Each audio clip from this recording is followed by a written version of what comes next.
You are here for a reason. The reason you are watching this video right now is because you are interested to learn about the story behind the brand, the story behind the present pixel. So I'm going to share with you a series of stories and transformations that show how the present pixel came to existence.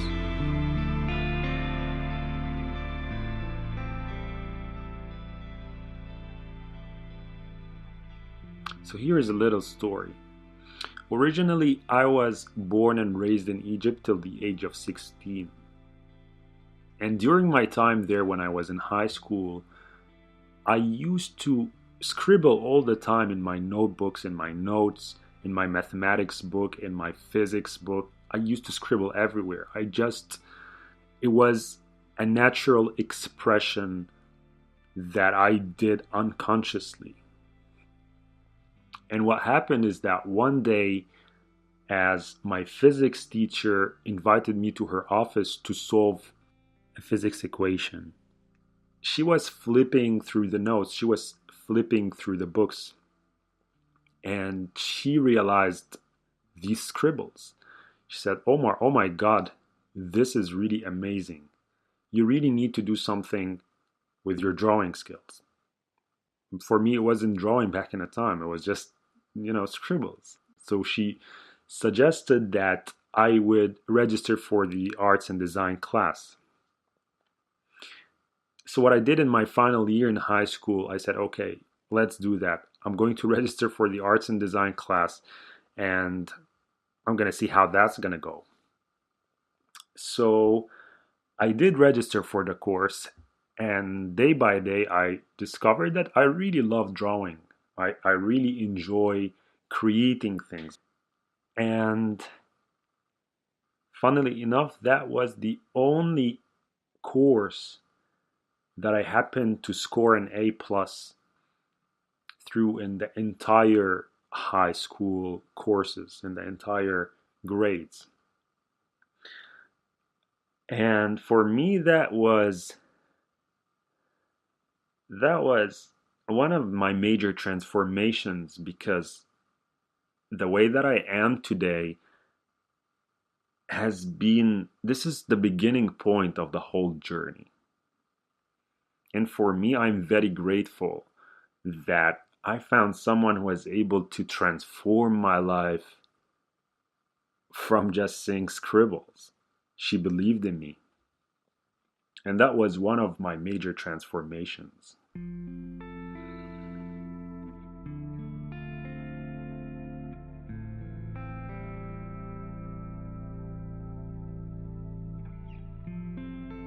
I moved to Lebanon. I decided that, okay, let's study architecture design and see how it's going to go from there.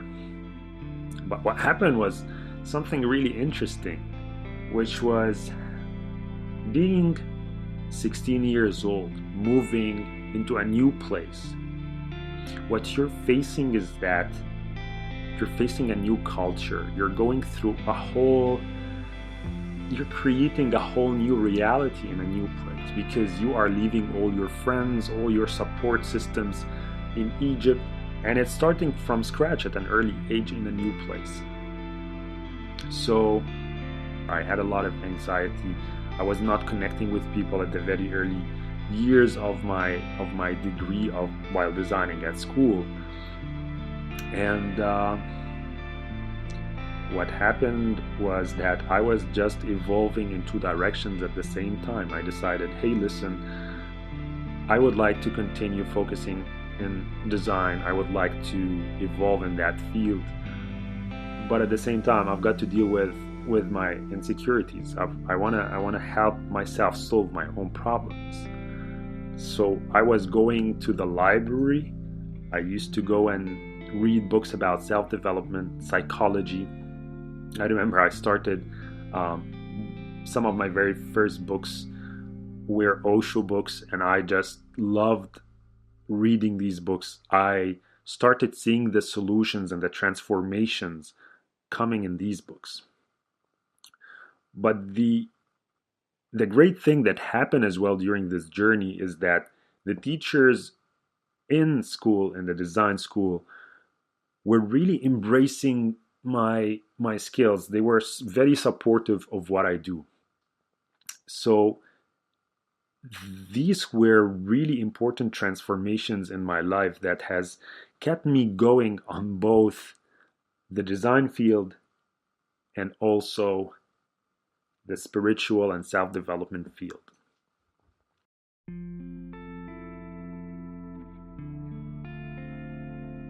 So being into design and art and spirituality and self-development at the same time, I wanted to share these transformations and paradigms with people. I wanted to create something that maybe would help someone to transform their lives. And I recall I created a graphic when I was in school that that had a shouting face of mine with other faces, because to me that looked cool. And it said "Wake up and dream." And I think my point back in the days was that I wanted to tell people, hey, listen, you don't have to follow the traditional path. There's another way. You can live life on your own terms. And I stenciled this graphic on my t-shirt, and I stenciled that on about 30 walls around the streets of Beirut. And my friends were, whenever they passed, they were like, we saw your face, we saw what you did. That's really cool. It's a cool message. I was trying to bring this transformation into my world as I was creating and designing. So I did design and transform my entire bedroom as well. That was a time where I got into product design course, and I was very interested in sustainable product design. I was figuring out how can I just bring or create something that can have a good impact to transform the world into a better place.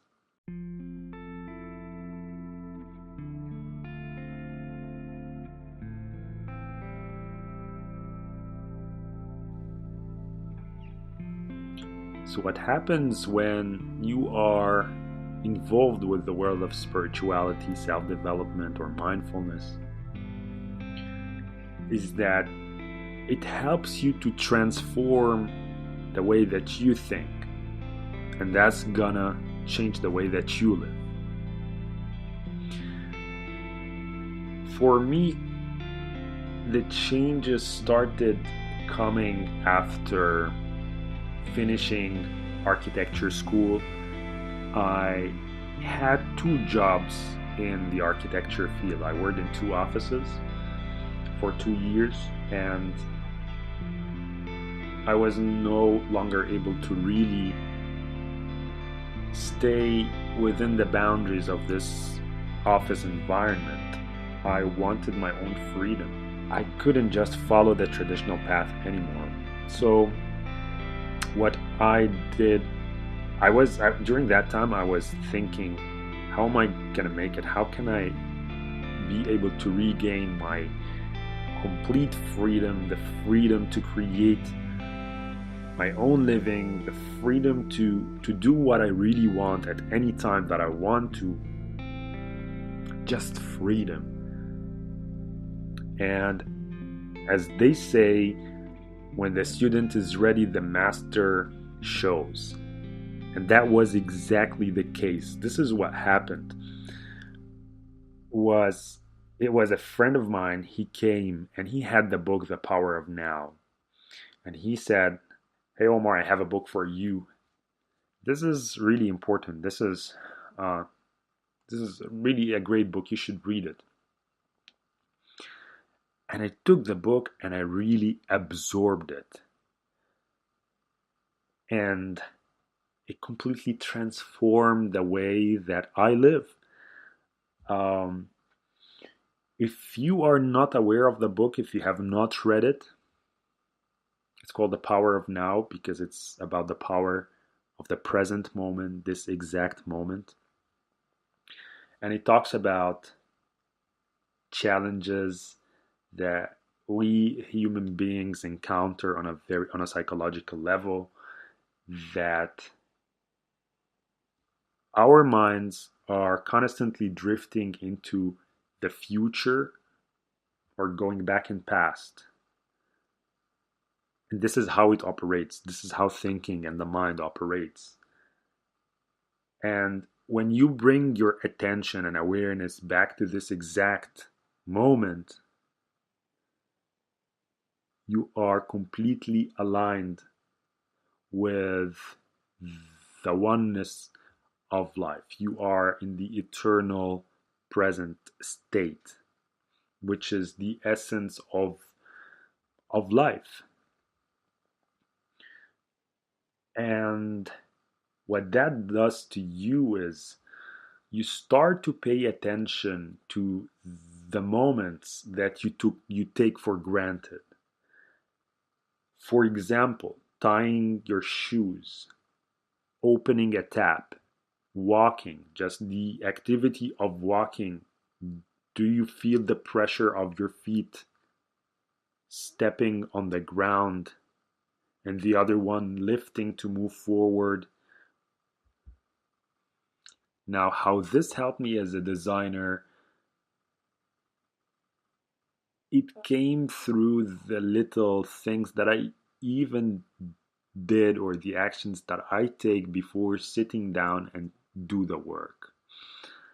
I would feel and still do feel the energy of my feet walking towards the computer. I would feel my body as I sit down on the chair, move my hand, grab the mouse, feel the mouse, click, feeling the little actions, the little steps that we just pass by very quickly as we do the work. And I wanted the presence to manifest in the work that I do to the most little pixel. I wanted to bring my attention of presence, my attention of the present moment into the most little pixel.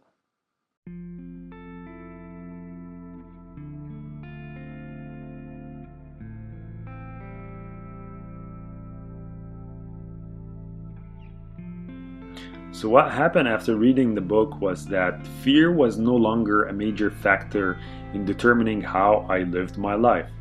I still do get fear, but it's not that it's holding me back anymore. I know how to work with it rather than against it.